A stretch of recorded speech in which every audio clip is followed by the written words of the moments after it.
प्रेम एक पूर्णिमा रातिर जनटीए परी जे रातिर सब अंधार को दूर कर दे था। प्रेम एक मरुभूमिर वर्षा टपा परी जे जीवन सबु शोष को मेटाई था। प्रेम रे एठी के बाजी जीति जाई था तो आउ कई एठी सबकिछि सहिबा पर भी जीवन ने हारी जाई था। प्रेमर पथरे चलुथुबार ए प्रतिटी मुहूर्त को एठी समस्ते केजाणी कहीं पागलामीर परिचय दे था। सबुले मन खोजु थाए से आपणार मनीष को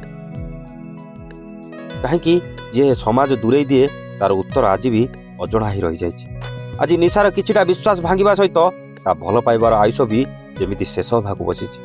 आज निशा सिना ता भाई कथा मानी जितु जीवन दूरे जावाक बसी, किंतु जितु कौन निशा को निज मनरू बाहर करि परिबो जानिया पई आसन देखिबा आज ए कहानी। मु तो भाई को एते भलरे बुझेली, ता कथा मानी मु जितु पाखरु दूरे गली, हेले से पुणी थरे जितु को सांगरे नहीं कौन पई चली गला। निशा ए निशा कौन है लागी छे कहू ना। कौन कहबी भाउच, आउ किछि कहबा पई तमे कोन बाकी रखिछ? काई मु एमिति कोन करि देली कि मो ऊपर रागी छ? मु तुमको केते विश्वास रे जितु आ मो कथा कहि देइथिली, हेले तमे भाई आगे सब सत कहि देलो। ए पागली तमे कोन मते विश्वास करू ना? मु कोन पई तम भाई को कहबी?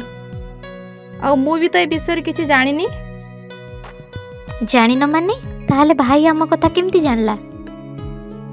तमे मो ऊपर विश्वास कर निशा, मु से विषय रे किछि भी जानिनी।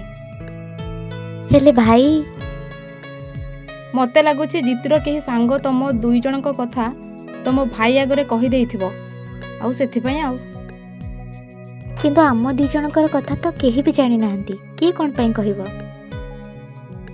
देखो निशा से जितु हुए तो तम पाखरु दूरे जीवा को चाहुथबो, आ सेथि पई से एमिति किछि जानि सुनी करिछि। जितु कौन खाइबू? नाई भाई मोर किछि भी खाइबार नाई। तो मन कौन दुख अछि? किछि असुविधा होछि कि? भाई मते एमिति कहीं पचारुछि? से तो मते डाकी आनला परे मु भाबितली से मते गाली करिया पई ए जागा को आनिछि, हेले भाई तो मते आनी बाजार बुलाउछि। किरे तते मु किछि पचारुछि पा, कहूनु कौन होइछि? मु कौन भाई को निशा कथा पचारबाटा ठीक हबो? जितु ए जितु, हाँ भाई कहून कौन? मु तते किछि पचारली पा, सेटा कह। को कथा भाई? तोर जदि किछि असुविधा होइछि ताहले कह, मु बुझिबी। नाई भाई ए टिके देहटा भल लागुनी। चल ताहले डाक्टर पाखो को जिबा। नाई थाउ मु टिके सोई पड़ले सब ठीक हे जिवो। भाई तो मते निशा विषय किछि भी कथा पचारलेनी, हेले निशा सेते बेले एमिति कहीं कहला? जदि भाई रागी थांता ताहले से तो मते से विषय पचार थांता, एमिति चुप कहीं बसिला? भाई सेते बेलू मार्केट गलानी, एबे जाई कहीं आसुनी, मते बहुत डर लागुछि। से जितुर किछि खेती कर नथिबो तो? कौन करबी मो से कथा किछि बुझी पारुनी। भाई कथा सुनिला परे तो से मो ऊपर लागिला परिया किछि लागुनी, हेले निशा मते से कथा कहीं कहला? मते थरे कथा हेबाकू पड़िबो। जितुर कॉल एते परे भी सेमानक प्रेम कमुनी जे से आउरी कॉल करूछि।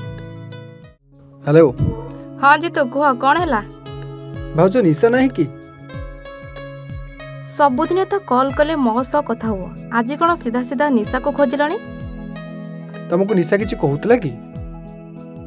निशा नाई तो, से तो मो आगरे किछि कहिनी। से एबे कौन करूछि? किछि नाई, झियो हमर एबे नुआ नुआ प्रेम रे पड़िछंती तो फोन धरी गपिबारे लागिछंती। हेले निशा तो मो सह कालिठो कथा हेनी। तम सह कथा हेबाकू तार आउ टाइम काई?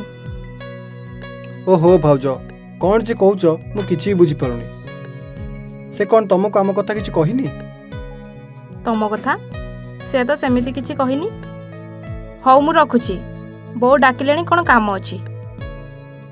निशा तो मते कहितला कि ता भाई भाउज सब जानिछंती बोली, हेले ना भाई मते किछि कहिला ना भाउज। आ एबे भाउजंक पाखरु से कथा सुनला परे तो मो मुंडाउ काम देउनी। जदि तार मो सह कथा हेबार नथिला ताले एमिति कहीं कला? बास नियाटा तो भलरे लागिगला।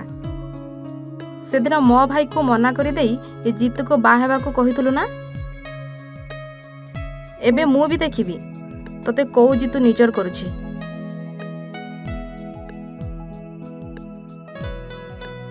ସେଦିନ ନିଶାର ଭାଇ ଜିତୁକୁ ସାଙ୍ଗରେ ନେଇ କୁଆଡ଼େ ଚାଲି ଯାଇଥିଲା। ଜୀବନରେ ଲୋକମାନେ କେବଳ ନିଜ ସ୍ୱାର୍ଥକୁ ହାସଲ କରିବା ପାଇଁ ଅପେକ୍ଷା କରିଥାନ୍ତି। ସ୍ୱାର୍ଥପର ଦୁନିଆ ଭିତରେ କିଏ ବା କାହାକୁ କେତେବେଳେ ଧୋକା ଦେଇ ଚାଲି ଯାଇଥାଏ ତାର ହିସାବ କାହାରିକୁ ଜଣା ନଥାଏ। କାଲି ଯିଏ ତୁମ ସହିତ ହାତରେ ହାତ ମିଶାଇ ଚାଲୁଥାଏ ଆଜି ସେ ନିଜ ସ୍ୱାର୍ଥ ପୂରଣ କରିବା ପାଇଁ ନିଜର ରୂପ ବଦଳାଇ ଦେଇଥାଏ। ଆଜି ସେମିତି ନିଶାର ଭାଉଜ ନିଜ ସ୍ୱାର୍ଥ ପୂରଣ କରିବା ପାଇଁ ନିଶାର ଜୀବନକୁ ଏମିତି ବିପଦ ଭିତରକୁ ଫିଙ୍ଗି ଦେଇଛି। ନିଜ ଭାଇ ସହିତ ନିଶାର ବାହାଘର କରାଇବାର ସ୍ୱପ୍ନ ଦେଖୁଥିବା ବେଳେ ଆଜି ସେ ଜାଣିଶୁଣି ନିଶାର ଭାଇ ଆଉ ଜିତୁ ମନରେ ବିଷମଞ୍ଜି ବୁଣିବାରେ ଲାଗିଛି, ଯାହାକୁ ନେଇ ଆଜି ଜିତୁ ମଧ୍ୟ ନିଶା ଉପରେ ସନ୍ଦେହ କରିବାକୁ ଆରମ୍ଭ କରିଦେଇଛି। କୁହାଯାଏ ଯେଉଁ ଭଲ ପାଇବା ବିଶ୍ୱାସକୁ ନେଇ ଗଢ଼ା ହୋଇଥାଏ ତାକୁ କେହି ବି ଅଲଗା କରିପାରନ୍ତି ନାହିଁ। ହେଲେ ଜିତୁ ମନରେ ଆସିଥିବା ସେ ଅବିଶ୍ୱାସ ପାଇଁ କ'ଣ ଏ ସମ୍ପର୍କ ଅଧୁରା ରହିଯିବ? ଜାଣିବା ପାଇଁ ଅପେକ୍ଷା କରନ୍ତୁ ଆଉ ଏକ ନୂଆ ଅଧ୍ୟାୟକୁ। ଆମେ ଆସିବୁ ଠିକ୍ ଏହି ସମୟରେ।